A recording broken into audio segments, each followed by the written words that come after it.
But you're saying they did it to Nixon. Are you now saying that Nixon did nothing wrong and was wrongly pursued?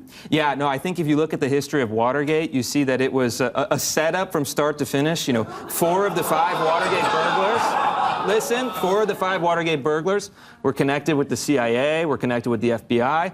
You had the Judge Sirica, who had backdoor meetings violating the law out to get Nixon. And I think, and this will be an unpopular opinion at this table, maybe with this audience, but in time, I think we're going to see Nixon vindicated, and the history around Nixon will be changed. Yeah. And the tapes and everything he said on the tapes, and was that a hoax? No, but look, Nixon had no... One point.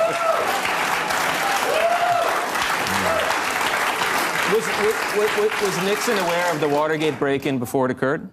I'm sorry? Was Nixon aware? Did he plan the Watergate break-in? Did he have knowledge of it prior to the break-in? I don't know. Actually, I can't access. I don't know. Sure. I mean, that was a long time ago. Yeah. But I mean, Was Nixon engaged in a cover-up? There was smoking guns yes. on that tape, on the tapes. There actually was. I don't remember if he actually said break into this specific place, but he definitely said we can get them the money.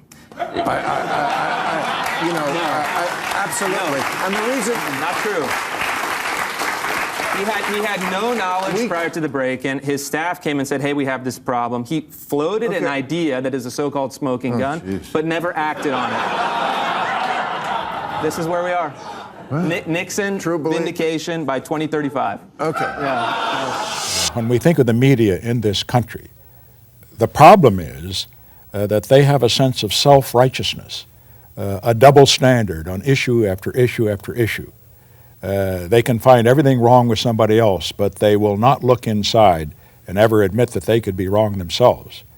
And what was involved here in the Watergate thing was the unfairness of it. Oh, there was a legitimate thing to investigate, but they refused to balance it. They allowed their advocacy to get ahead of their reporting, which is their job to do. You know, President Eisenhower in his farewell address wrote about and warned against the power of the military-industrial complex.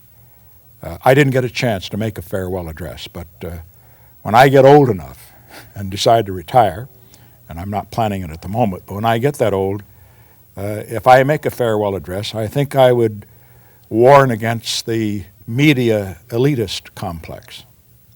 You know, the media is always talking about the imperial presidency, the power of the imperial presidency. I think we ought to hear a little bit of discussion of the imperial media and its power. You see, presidential power is limited by the courts, limited by the Congress. The media's power is unlimited. And some would say, but what about libel suits? Forget it. After the Supreme Court's decision in Sullivan versus New York Times a few years ago, a public figure cannot collect in a libel suit against newspaper or television unless he can prove malice. And there's no way that that's going to be possible. Isn't the media... So I would say that as far as the media is concerned, all we can hope from them, if they're going to be responsible, is self-analysis, self-criticism, and some of them are trying with their ombudsman and the rest. The other thing is competition. But what we see in terms of newspapers across the country is more and more places where there's only one paper. Take Washington, D.C. Since the Star left the scene, the Washington Post is the only major newspaper being printed in the most important capital in the world. I wouldn't like to leave the fate of this country to the editors of the Washington Post.